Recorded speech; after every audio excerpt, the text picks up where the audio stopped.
The topics and opinions expressed in the following show are solely those of the hosts and their guests and not those of W4CY Radio, its employees, or affiliates. We make no recommendations or endorsements for radio show programs, services, or products mentioned on air or on our web. No liability, explicit or implied, shall be extended to W4CY Radio or its employees or affiliates. Any questions or comments should be directed to those show hosts. Thank you for choosing W4CY Radio.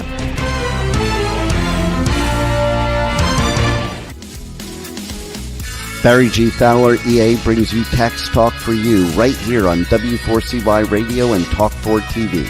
As an enrolled agent and a national leader in tax resolution, as well as trucker, bookkeeping, and tax planning with over 30 years of experience, Barry will break down taxes, bookkeeping, tax planning, and tax relief for individuals and businesses just like you. So let's have some Tax Talk for You with your host, Barry G. Fowler. Hey, good morning and welcome. It's another great day, to be here talking taxes. And, today we're talking about you missed the tax deadline, now what? To be honest with you, did no show prep. Just coming out here, we're just going to wing it today and answer any questions you have. But first and foremost, you missed the deadline. Now what? What are you going to do now? Well, if the IRS owes you a refund, just get your taxes filed. And, they're going to give you the refund and they're going to give you interest. Now, maybe you missed and you hadn't filed, not just 2024's tax return, 2023's tax return, maybe 2022's tax return. Well, if you get those filed and there's a refund, you're going to get that money. Unfortunately, go beyond that, and the IRS is now keeping your money. It was your money, but after 3 years, that money seems to evaporate and go away. Now, amazing, if you owe them money, they're still coming after their money or your money that you owe them. But if they owe you, they don't have to pay. See, it's not a two-way street. It's kind of one way. It's their way, and it's the only way. And that's, per Congress and everything, because, hey, they want you to file and they want you to file timely.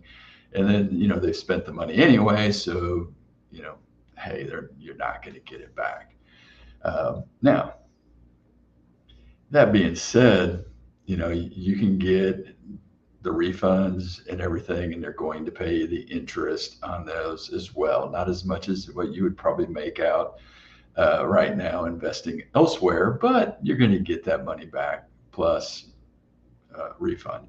A friend of mine, a client of ours, actually came over to us and started using us. Well, the prior firm that he was using didn't file his 23 tax return for both his personal and business. It didn't do anything for 2024. They billed him quite a bit, but didn't get anything done. We come to find out that he's got about $40,000 coming back, which is really nice. And so, unfortunately, that means the IRS has been sitting on that money and he hasn't had the money to invest or use personally because it's sitting there at the IRS. Well, that is not the way you want to go. So you never want to leave the IRS that kind of money sitting there, even for a year until you file. What you really want to do is make sure you're doing your tax planning so that when you file, and hopefully you file by April 15th or you file by October 15th, that maybe there's a little bit of money coming back to you. Or, if you're filing by April 15th, maybe you're paying in just a little bit of money. But you don't want to be in a situation where you've paid in, $10,000, $20,000, $30,000, way too much, or even underpaid by that, and then have the IRS just refund your money. Because if you file April 15th, they're just giving you the money that you have there. They're giving it back. No interest. They get to keep that. October, yeah, they're going to pay you maybe a little bit of interest, but they've earned a lot more than what you did because you've had a whole year that you've been putting this money there and you haven't earned anything for the money that's sitting there at the IRS.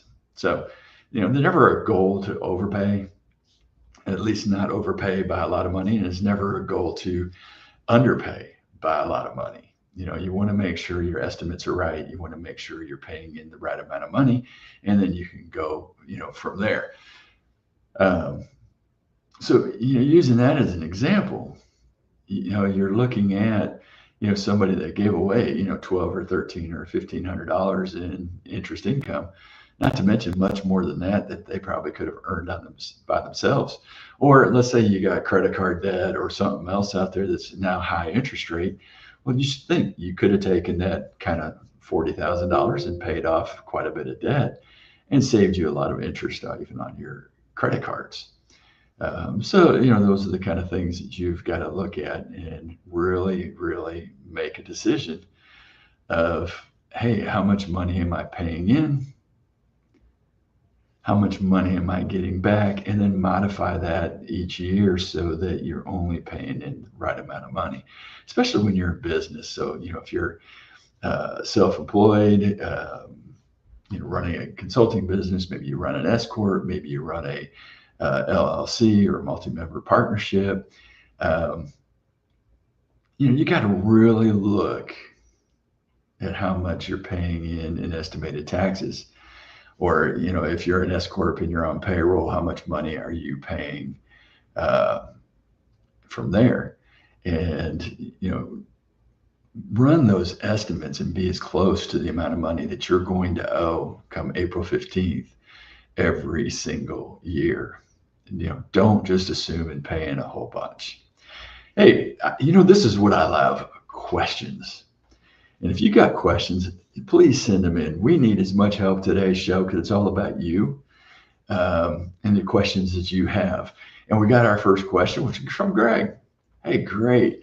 Do they tax that interest when they keep it? No, they're not accumulating interest. They're just earning the interest off the money or using that to pay down debt. So, if you file April 15th, and let's just say you're getting that $40,000 back, they give you your $40,000. They keep all the rest of the money, that the interest they would have earned or whatever over the year. There is no tax on it. You're not getting charged for it. They're not even acting as if you earned it. They earned it, or they paid down towards debt. Wait a minute, we never paid debt down around here in this country, do we? That's just a unbeknownst thing here to our government. It's more like get more debt, not pay down debt. But if they pay you the interest, yes, you got to report that on your tax return. And what you'll see is, in this client's case, he's going to get about $41,500 or so dollars back, in interest, maybe a little bit more than that. So he's going to get taxed on that extra, roughly $1,500 that he's going to get because he received it. If they didn't pay you any interest, you're not going to get a 1099 for the interest, and you don't have to pay tax on it. So, you didn't really get it. You didn't really earn it. So what happens now when you owe? Does anybody guess? They charge you penalties. If it's under $900 and you pay it, they're not going to charge you. So if you filed, October 15th and, you got filed timely and you owed $900 and you paid it, they're not going to charge you penalties on that. They're going to hit you with some interest or something, but they're not going to charge you penalties on it, which is really a nice thing. Now, any amount over that, then you get the penalties and interest. If you don't file and you miss the filing deadline, well, then it's penalties after penalties after penalties. IRS, Congress loves penalties almost as much as they love taxing you and I. I'm not sure which one they love more. I think they get more kicks out of taxing you and I than they do out of giving us penalties. But hey, if you miss the deadline, they're doing something to kick you in the rear end to make sure that you don't do it again. So you get a failure to file penalty. And then you get failure to pay penalty. And then they slap you with interest on the money that you should have paid, not just from April 15th, but then they go back and look at your estimated tax payments. And you didn't make your estimated tax payments, so therefore they hit you with interest on the estimated tax payments that you should have made, but you didn't make.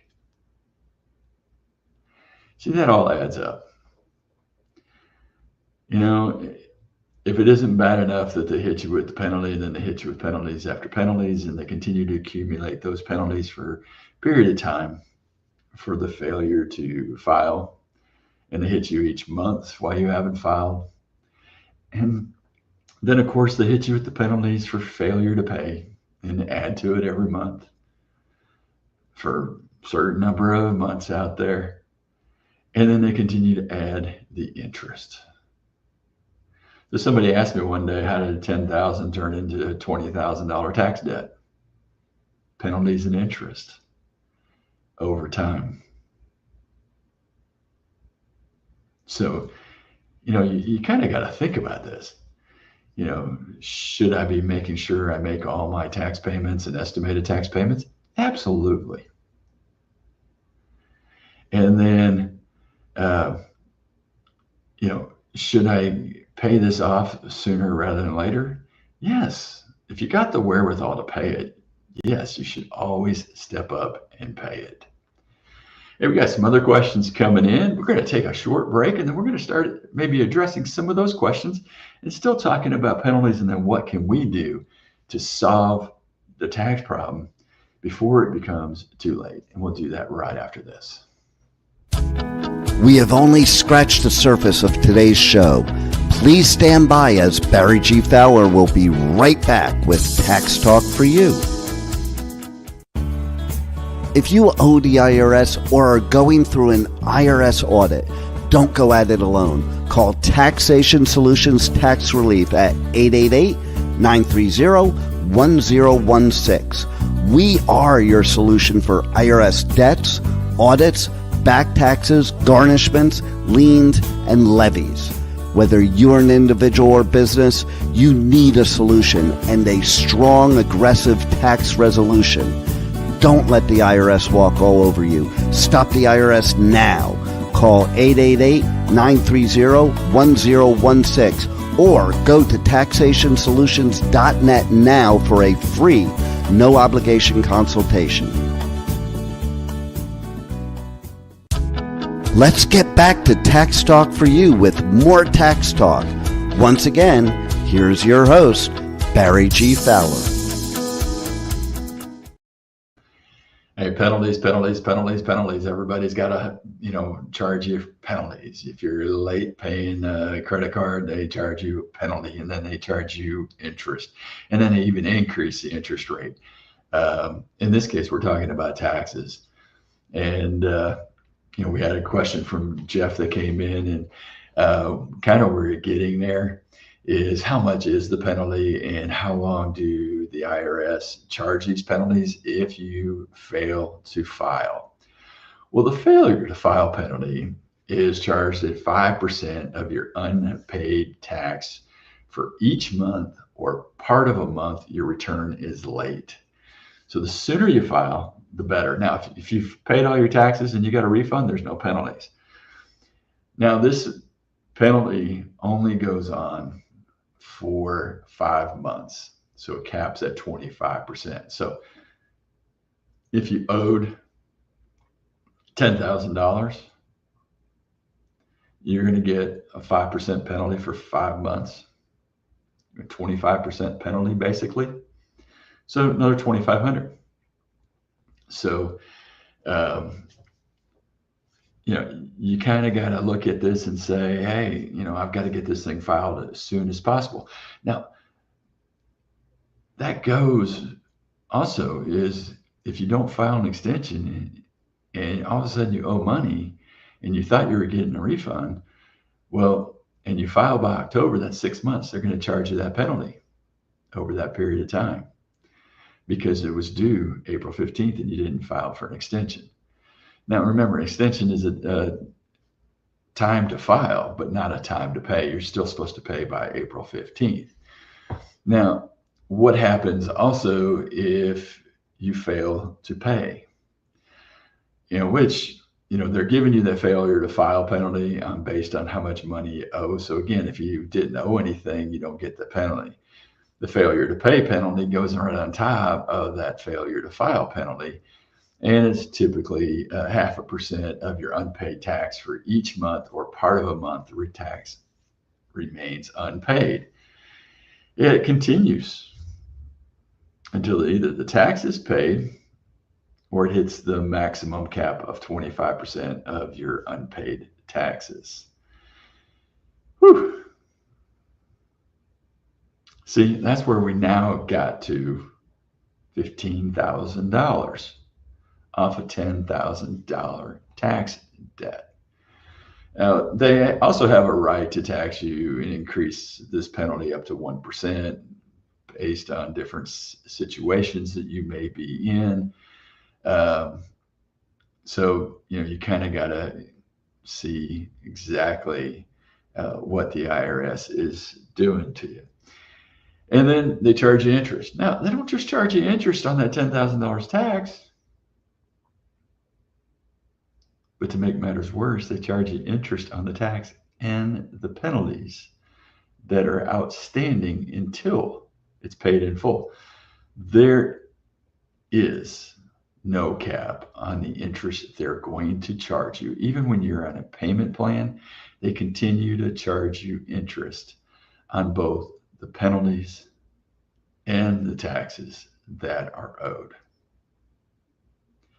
Incredible little thing called penalties and interest and how it accumulates that debt at such a high level. Hey, we had a great question come in. Kevin, he asks, what if they don't accept your business return but don't tell you why? Do they set all these penalties? Well, Kevin, here's the thing.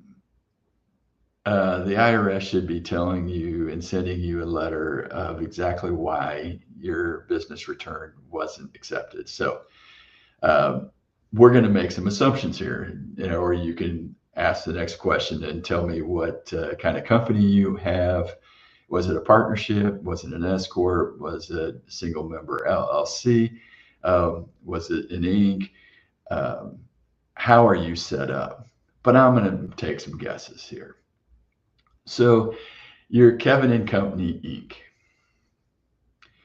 And you filed for your EIN. They sent you an EIN letter. The EIN letter came back and you didn't read it. And it said, hey, if you want to be an S corp, you got to file these forms. But right now you are set up as an 1120. Means you are a corporation. And it means you pay tax as a corporation, and the tax form that you have to file was laid out in the EIN letter, and it said you need to file an 1120 by March 15th of the next year. Well, you filed an 1120S, and it did not get accepted. Yes, the IRS is now going to charge you penalties until your corporate return is filed and taxes paid, because you're filing an 1120 means you were a C corp and the corporation pays tax, not you. It's not a pass-through entity. However, you could go back and file that 1120S with saying that this is your first year as an S corp, saying here's the 2553. Here is our letter saying we claimed this in net income from the K1 on our personal return. And the IRS will take in the return, not necessarily accept the return, but will process and then accept the S corp and then accept the S corp return. So there's little procedures you've got to go through. We could fix that for you. we can help you with that here at Taxation Solutions. If you give us a call at 888-930-1016, we'll talk to you about that. But, we can take care of doing the return for you and then work on getting that S-Corp status approved as well. So again, it's 888-930-1016. We also help resolve all IRS problems and making sure that we can resolve those issues and hopefully get rid of some penalties and then get you in the right plan, for yourself. Kevin came back and said, filed the S-Corp return the year before, not sure how things are set up. So Kevin, what I would say is go back and get that EIN letter, review it. We can go back and do a complete tax analysis for your corporation and yourself. We can come back in, refile that S-Corp return with all the attached documents and asking for grace and guidance from the IRS and get that S-Corp status put in place. Now, remember, with that S-Corp, hopefully you've been doing payroll for yourself or any other owners that are in the business, that are working in the business, because you are required to have a reasonable salary for yourself in the business as well.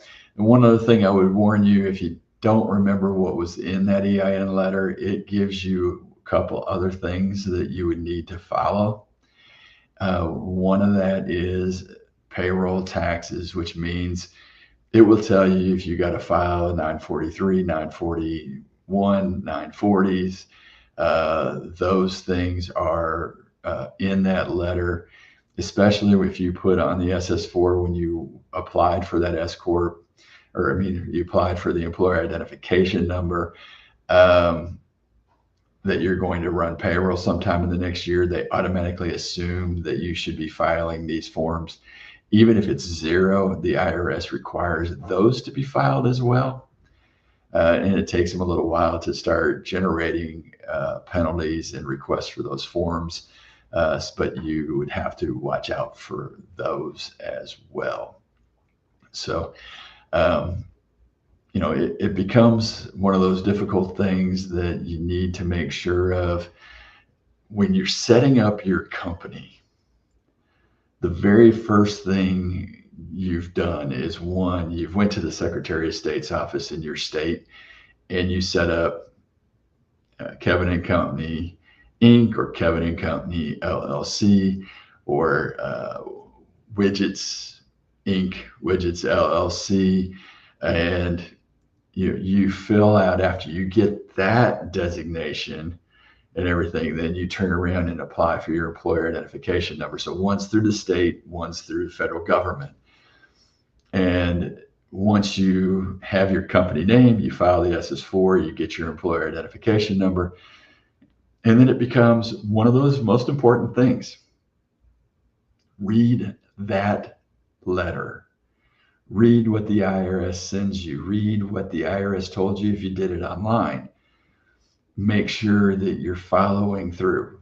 We tell people all the time, sometimes help seems expensive, but it's more expensive sometimes to go it alone and make a mess of things and then have to go back and fix it. So reading becomes very important. When you do have somebody working with you to file your tax return, give them a copy of that letter. They should ask for that regardless when you first sign on with them. Hey, we got some more questions coming in. We're going to continue answering those questions. And then we're going to get back to talking about resolving that tax issue that you created by filing late. We'll do that right after this break. We have only scratched the surface of today's show. Please stand by, as Barry G. Fowler will be right back with Tax Talk for you. As an owner-operator, you already spend too much time away from your family. Trucker Tax Tools handles all your bookkeeping and taxes no matter what level trucker you are. Life on the road can be taxing, but that doesn't mean that your wallet or time with your family should suffer. Trucker Tax Tools makes your life run smoothly. Go to truckertaxtools.com for a free guide that will give you the tools to never worry about your taxes again. Call Trucker Tax Tools 877-966-2477 or go to truckertaxtools.com now and let the experts keep you trucking. Let's get back to Tax Talk for You with more Tax Talk. Once again, here's your host, Barry G. Fowler. Hey, again, if you got questions, feel free to throw them in to us. We're going to answer those questions. You're helping the show. You guys are as much a part of the show as I am. What do you guys need to know? How can we help you? How can we resolve your tax problems? Or maybe how can we help you get the most out of your tax return and get the best refund and get the money back that you're deserving? Or maybe you just messed up and you filed late and you owe. So now we got to resolve the tax issue. So don't be afraid to give us a call. Get a free consultation.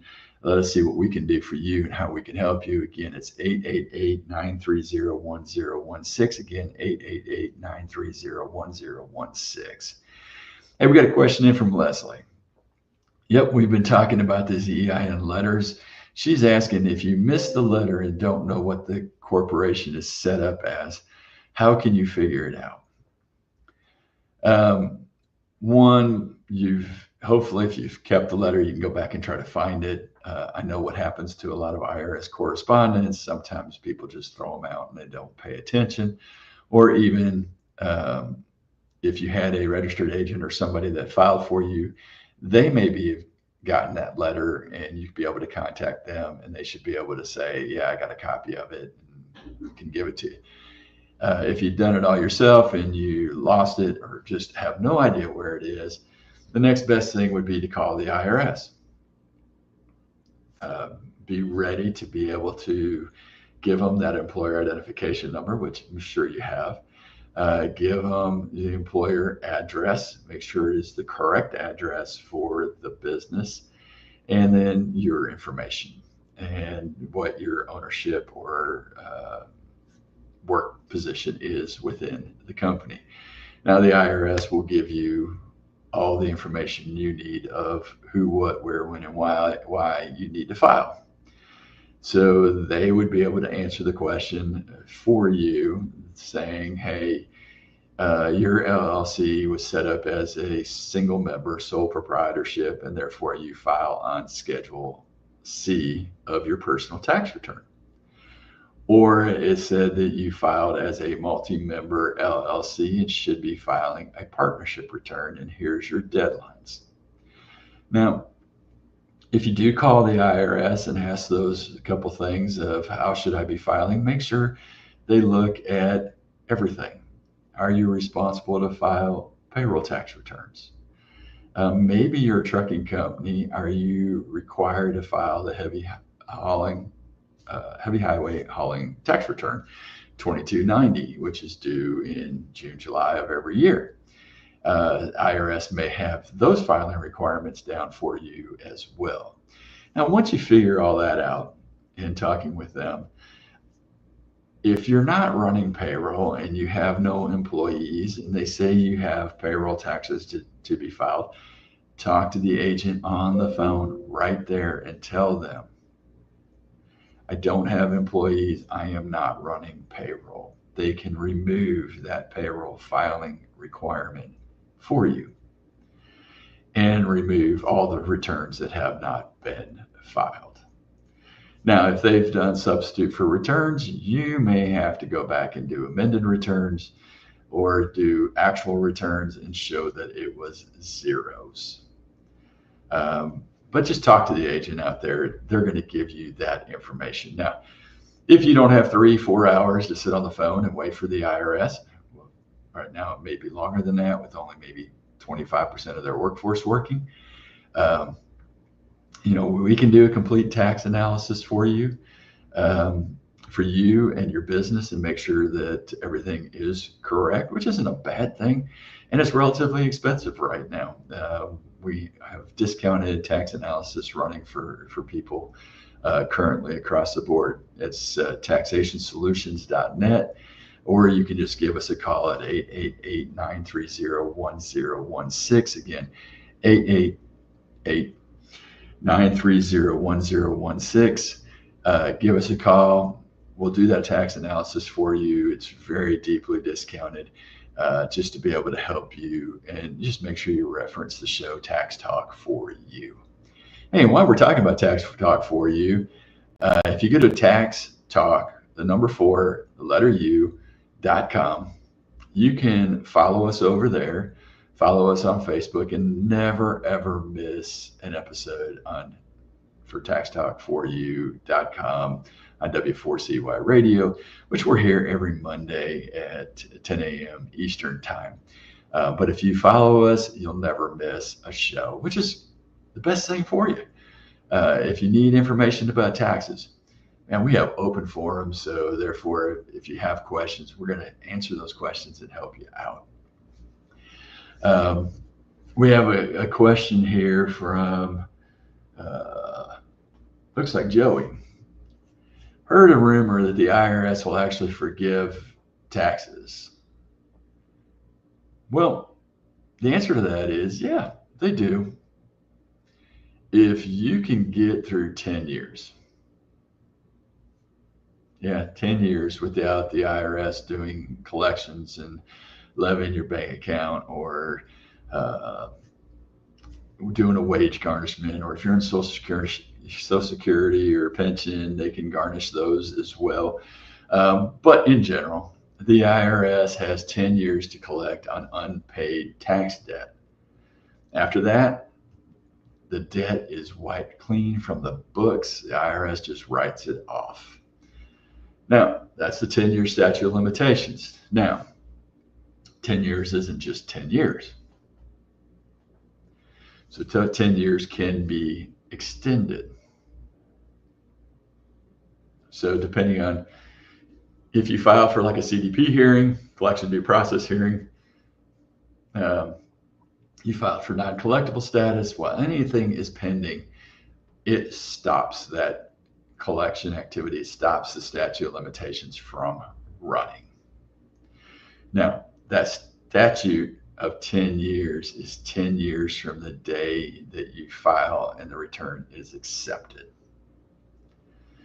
So yes, if you filed October 15th, 2024, and you owed $10,000, $20,000, $50,000, in October 15th of 2034, if you got away without paying any of that debt, plus penalties, plus interest, it will all go away.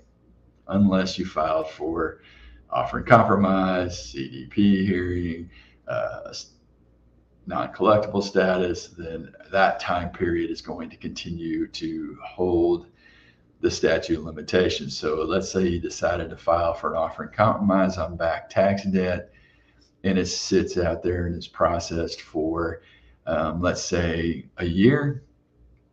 Your statute of limitations gets extended by that year. It could be longer than that because it may take them 2 or 3 more months to kick it out of the offer status. And so then it's 14, 15 months that it's extended by. So, you got to not just look at the time period, but all the different extensions to that statute of limitations. But if you do nothing and the IRS, does whatever it's going to do over the 10 years and you manage to ignore them, they take a little bit of money because they levied your bank account, or you're not working and they finally levy against Social Security and you let that roll, eventually it's going to, debt's going to fall off unpaid unless the collections from Social Security is enough to pay it off. Then it's going to go away anyway because you paid it off. But if they happen to levy your bank accounts or your pension or your IRAs or your 401ks, then you're really out of luck. It's getting paid. Yes, I've seen quite a few people go through and work the system to get to the statute of limitations. And we've had a lot of people that come to us and we do tax analysis. And one of the things that we're looking at when we do our tax analysis is, one, of course, have they filed everything? Have they filed it correctly and timely? Um, what penalties can we remove? And then when is the statute of limitations running out? And then we go from there and look at what is the best solution. So solutions to tax problems come in various different plans and ideas. The whole goal is to reduce the debt down as much as we can to be either affordable or to go away. So you just filed this year, but you have other years that you filed for in the past. Now, how do you get this debt to go away? Well, you sit and wait 10 years, statute of limitations run out.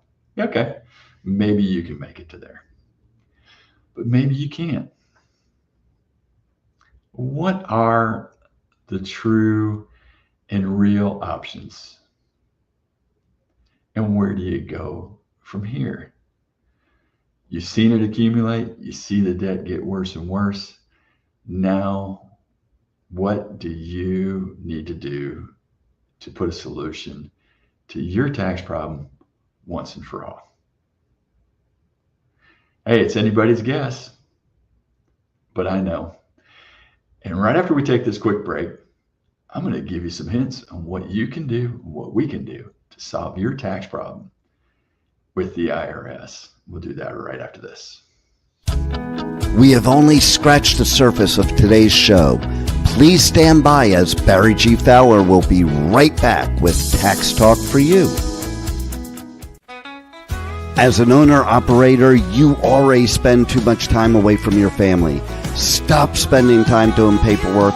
Go to truckertaxtools.com, a solution built specifically for truckers. Truckertaxtools.com makes your life run smoothly. Let's get back to Tax Talk for You with more Tax Talk. Once again, here's your host, Barry G. Fowler. Hey, great way to end that last segment is, hey, what's going to be a solution to your problem? Hey, but before I get into that, I had a question from Jeremy. What triggers the IRS to audit you? Because I'm going through an audit and don't know why it was triggered. Well, without looking at your return, I couldn't tell you. But the number one reason is underreporting your income. So the IRS gets a lot of income forms, 1099s, W-2s, 1099S, house sales, brokerage transactions. Any of these things you have to report on your tax return. These are all income. So any income you're earning. If you don't report all your income, it's an easy trigger for the IRS. And sometimes it's a correspondence audit. Other times it's a full-fledged audit. It depends on what else is on your return. So if you've taken excess business deductions, you might get that full-fledged audit because you underreported your income, where it may have floated right underneath the radar. If you didn't do that, nobody knows. But the IRS right now concentrates mostly on those earning more than $200,000. But if you are a Schedule C, you're more apt to get audited as well, because in my opinion, the IRS thinks every business owner that reports on a Schedule C lies, cheats, and steals, and doesn't report all their cash income and everything else. So make sure that you're reporting all your income and take all legit deductions that you can find. And that becomes really, really important. So how do we solve your IRS problems? Well, we all hear on the radio and offers in compromise. That means you settled your debt for less than you owe. And it always makes it sound like everybody qualifies. Well, not everybody qualifies. If you can afford to pay, you can't qualify. Even if you can't afford in your eyes, if you can afford to pay in the IRS's eyes, because they have different standards than you do or I do, because they look at what is national standards. National standards gives you a certain amount of money you don't exceed for, housing and utilities, um, national standards for food and, whatnot over there, national standards for, what your car payment cannot exceed or car expenses cannot exceed, um, you know, school expenses for your kids, whether they're in private uh, school for uh, high school or elementary or middle school, does not get included there. Tuition, college tuition for your older kids, that does not get included in any way, shape, or form. Isn't that kind of amazing? The government has this a two-way street. You fill out a FAFSA for college and your income has to be counted for them, even though they're over 18. But yet when you have IRS problems, they can't count college tuition into your equation to settle your tax debt. Who wrote that? Yeah, Congress. It's just their interpretation of what's right, what's wrong. You can only have two cars. If you got cars for your other kids and they're owned outright, they're considered assets and you should sell them. So offering compromise isn't right for everybody. And that's something we've got to go sit down and go through a complete analysis. You can go through and do an installment agreement. Most installment agreements that the IRS is looking to do is a full pay. When you call them, that's what they're going to give you. Now, you might be able to qualify for a partial pay installment agreement, meaning you're going to pay less than what you owe over a period of time, but you're going to pay. Now, they're a little bit looser on the standards. You don't have to meet the national standards. Your other expenses and stuff are going to be included, at least during the time period that you're making these payments, or at least the time period that car payment and stuff is going to be around. So be able to go possibly partial pay installment agreement. And then maybe it's the non-collectible status. And that's where you don't pay anything as long as your income doesn't increase. Now, they may look at it in a couple of years. Hey, that's fine. If your income hasn't changed, you're going to stay in that non-collectible status. Now, which one's right? Well, first thing first. First thing we're going to do is sit down and look at what you owe, how much you owe, what the statute of limitations are. Maybe you have a year or two, or some that are showing up in about 4 to 6 months, that the statute's going to run out on. That being the case, we may not want a solution right away. Or we might just go after a partial pay installment agreement and let small payments go, and then that debt falls off. But we definitely don't want to do anything to extend the statute of limitations, and we don't necessarily want to file that offering compromise right away because it starts extending that statute of limitations.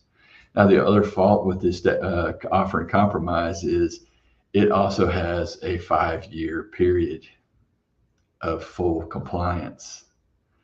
That means 5 years from when it's accepted. So if you stop the statute of limitations running today and by filing an offering compromise, and they process that in a year, you have from today till they accept it for another 5 years after that you've got to be 100% in compliance.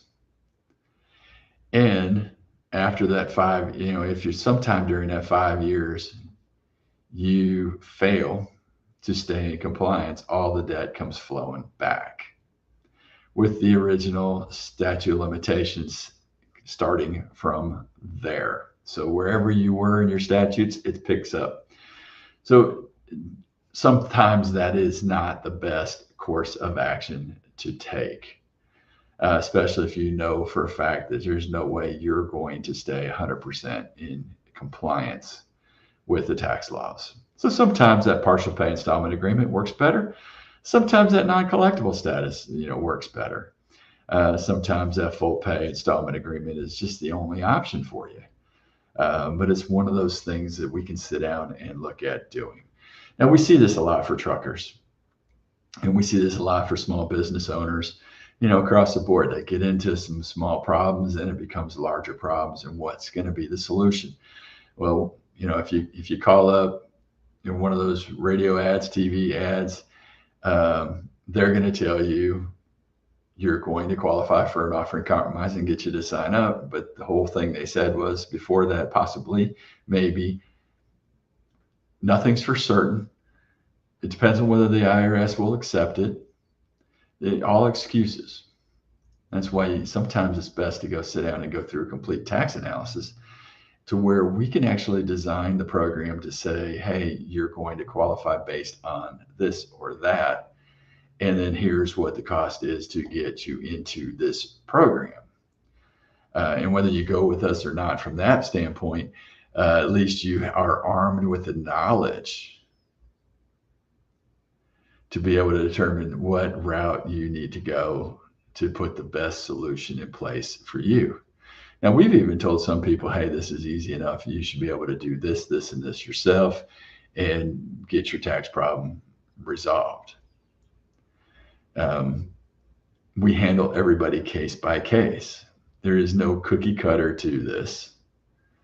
There are certain people that we can look at and say today don't qualify for an offer in compromise, but when we get in it, they left out a few things that we really needed because they didn't think about them.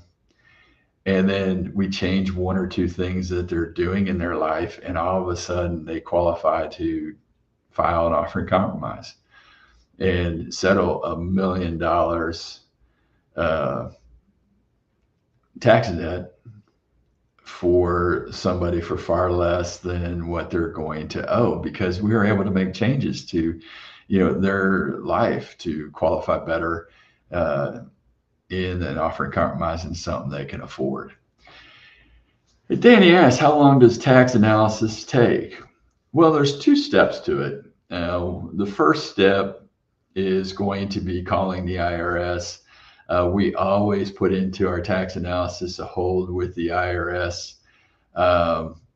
And so we get the hold, we get them to send us information about the debts that you owe.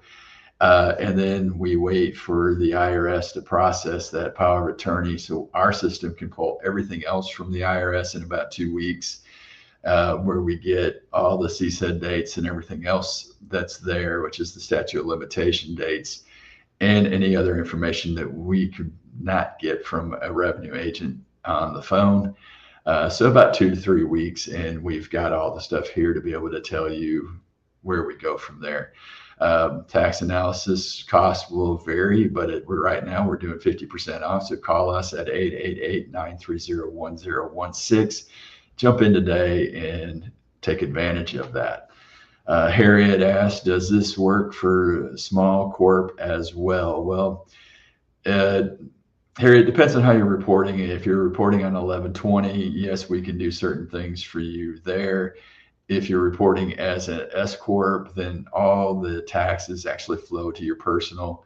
And yes, we take care of you personally, and then we can do a tax analysis for both you and the business out there as well.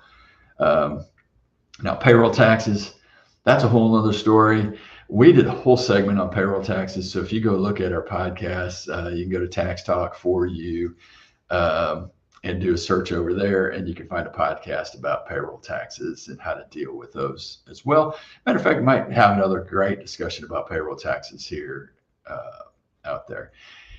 And our last question here, will this information bring up any issues with the IRS? No, not at all. Hey, join us every Monday, 10 a.m. here Eastern Time on W4CY Radio at taxtalk4u.com. Again, it's tax talk, the number 4, letter U.com. Now, we'll see you every Monday right here. Again, 10 a.m. W4CY Radio. Don't miss it. Follow us on Facebook. Follow us on Instagram. Follow us on taxtalk4u.com. Have a God bless, glorious week, and we'll see you next week. Are you an individual or business that wants to understand taxes and how they affect you? Are you looking for specific tax advice for self-employed, business owners, and truckers? Are you behind on taxes and your bookkeeping? Are you dealing with the IRS and ready to have some relief? Then you need Tax Talk for You, hosted by tax and trucker expert Barry G. Fowler, EA. Tune in 10 a.m. Eastern Time every Monday right here on W4CY Radio and Talk4 TV. Don't forget to check this and past episodes at taxtalkforyou.com. See you next week at W4CY.com.